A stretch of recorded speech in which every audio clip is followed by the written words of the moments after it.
항공기 및 대중교통을 차단하여 우리 국민들이 자력으로 귀국할 수 없는 상황이고 현지 의료기관들이 포화 상태에 이르러 적절한 의료 서비스를 제공받기가 어려운 점 등을 종합적으로 감안하여 이루어졌습니다.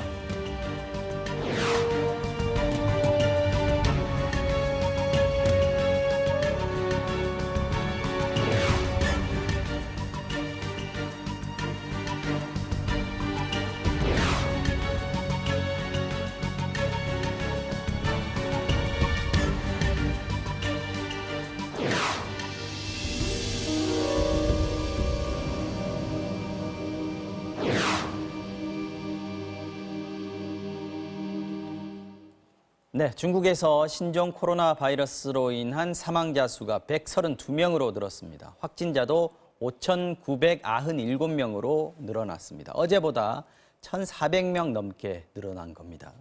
독일과 일본 같은 곳에서는 우한을 다녀오지 않은 확진자도 나왔습니다. 우리나라에서는 확진자가 4명에서 더 늘지는 않고 있고 상태도 비교적 안정적이라고 합니다. 승재현 한국형사정책연구원 연구위원과 함께 신종 코로나 바이러스 소식 좀 알아보겠습니다. 어서 오십시오. 안녕하십니까. 지금 속도가 굉장히 빠릅니다. 지금 제가 말씀드렸습니다만 중국 상황부터 좀 봐도 하루 사이에 1,000명, 1,400명 이상 늘었습니다. 굉장히 속도가 빨라요. 사실 저희들이 이제 에피데믹이라 그래서 이제 그게 굉장히 창궐이라고 우리나라 이야기가 나올 때 보통 저희들이 커브를 이야기를 할 때 보통 우상향 곡선을 이렇게 그리는 게 아니고 J 커브라 그래서 이렇게 수직으로 상승하는 이런 어떤 상황이 나오는데요. 중국 내부의 뭐 저 소식을 지금 말씀 주셨지만 사실 중국 내부에서는 굉장히 하루하루 굉장히 큰 숫자의 감염 환자가 늘어나고 있고 그것도 그에 비해서 또 이렇게 하시는 분들도 많이 늘어나고 있는데요. 대한민국에서는 뭐 질본에서 그 질병 본부에서 참 이렇게 대응을 잘해 주셔서 지금까지는 확진 환자가 4명이고 방금 2시에 이야기를 했지만 3번 환자에 의해서 이제 원래는 19시, 7시 정도에 이제 병이 걸렸는데 그게 한 13시 정도로 좀 당겨졌는 것 같습니다. 그래서 이제 확진자가 조금 늘어나고는 있지만 그럼에도 불구하고 아직까지 4명에서 더 이상의 확진자가 나오지 않고 있기 때문에 지금 아마 대한민국에서는 총력을 기울여서 이제 지금은 우한에서 오신 분만 지금 감염이 되고 있는데 지역 내 감염을 최대한 막기 위해서 노력하고 있다라고 보이고 있습니다. 그렇죠. 들어와서 감염된 채로 들어오는 건 어쩔 수 없는 상황일 수 있지만 그걸 잘 파악을 해서 더 이상 늘지 않도록. 그렇죠. 지역 내에서 감염이 일어나지 않도록 가장 노력을 기울여야 할 때라고 생각합니다. 아직까지 긴장을 늦추면 안 되는 상황입니다. 다른 나라들은 어떻습니까? 지금 전 세계적으로 확산되고 있다. 네네네, 확산되고 있습니다. 뭐 방금 말씀드렸던 중국에서는 이미 6,000명 가까이가 되었고 사망자는 130여 명이 되었는데요. 뭐 한 8명 정도 나와 있는 이제 외국을 보면 홍콩, 그다음에 태국에서 한 8명 정도가 나왔고 근처에 있는 마카오에서도 이제 좀 많은 숫자가 나왔는데 사실 전 세계적으로 많이 이제 감염 환자가 나오고 있고 좀 유의미하게 좀 볼 수 있는 게 독일하고 일본입니다. 독일하고 일본은 이미 지역 내 이제 감염이 이루어져서 사람 대 사람, 즉 우한에서 감염이 돼서 왔는 게 아니라 그 지역에서 감염된 사람들이 나오고 있기 때문에 이런 부분들을 저희들 좀 지켜봐서 대한민국에서는 절대적으로 2차 감염이 이제 지역 내 감염이 되지 않도록 노력을 해야 될 때라고 생각합니다. 그렇군요. 자, 이게 우한에 다녀오지 않은 사람이 감염됐다는 건 2차 감염이다. 이렇게 볼 수도 있는 거니까 우리로서도 좀 타산지석으로 삼아야 될 거 아닌가 싶은 생각이 들고요.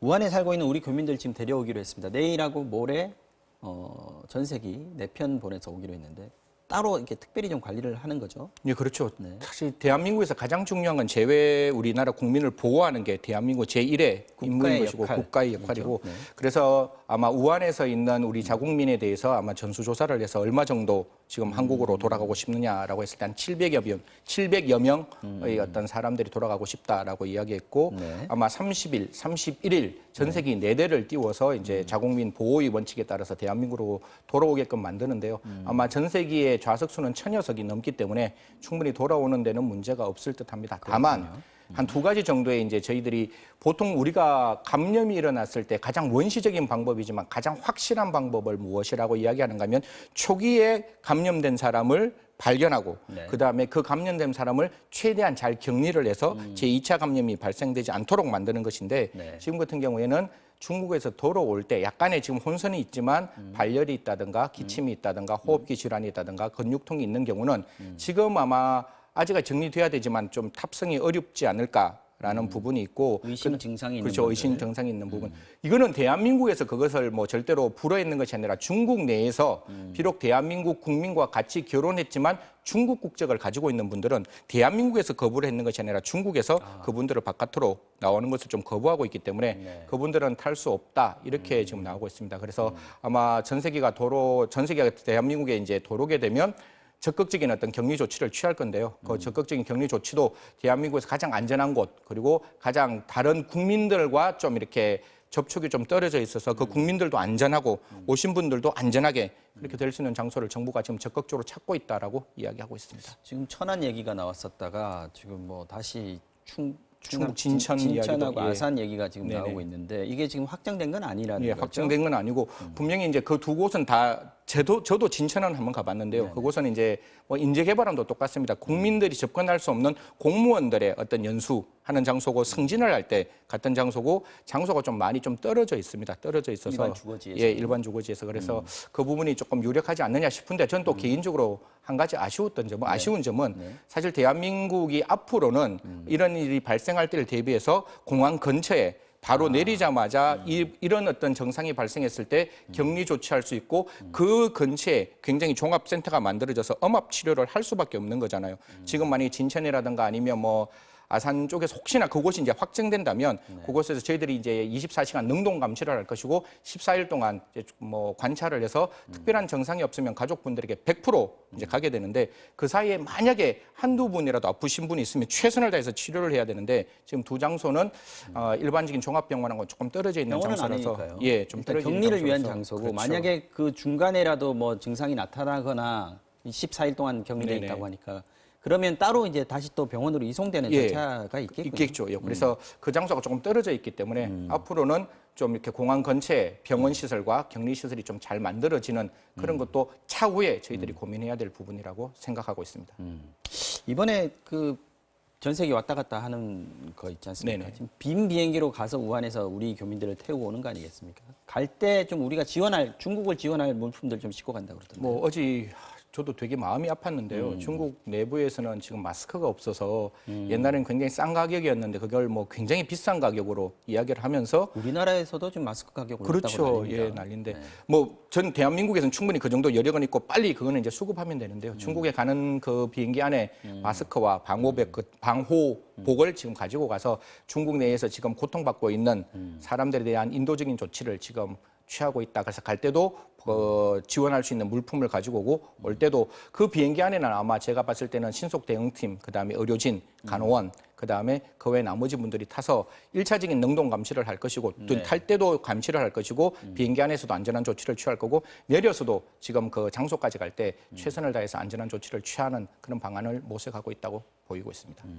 지금 자국민 태우고 철수하는 거 이거 자국민 보호 조치라고 네네. 볼 수 있는데 이거 지금 우리나라만 하는 거 아니죠? 지금 전 세계가 지금 난리가 났습니다. 네네, 맞습니다. 지금 뭐 미국 같은 경우에도 이제 오늘 원래는 어제 이제 발표를 했는데 우리보다 하루가 늦기 때문에 오늘 이제 미국에서 비행기를 떠서 아마 샌프란시스코 쪽에 가장 가까운 곳에 이제 내리게 되는 것이고요. 네. 그 외에 뭐 일본이라든가 독일이라든가 여러 나라에서 똑같은 자국민 보호 조치를 취하고 있습니다. 일본도 오늘 아침에 도착을 했다 그러더라고요. 예. 하네다 공항에. 네, 도착했고 아마 아직 정확하게 뭐 일본 쪽이라서 확인은 안 되고 있지만 네. 일본 안에서도 약간 유증상자들이 같이 타서 지금 도로고 내리는 순간에 격리 조치를 했다라고 나오기 때문에 저는 아프신 분이 있으면 최선을 다해서 데리고 오는 것도 필요하다고 봅니다. 다만 데리고 오되 그 데리고 오는 과정 속에서 2차 감염이 발생하지 않을 수 있는 최선의 어떤 의료, 저는 사실 뭐 이쪽 분야가 아니기 때문에 감염 전문가들과 같이 고민을 해서 아프신 분도 데리고 오시고 그다음 무증상자들도 데리고 오시고 그 안에서 지금 더 이상 감염이 안 될 수 있도록 우리나라 국민을 최선을 다해서 보호하는 조치를 좀 만들어 주셨으면 하는 마음입니다.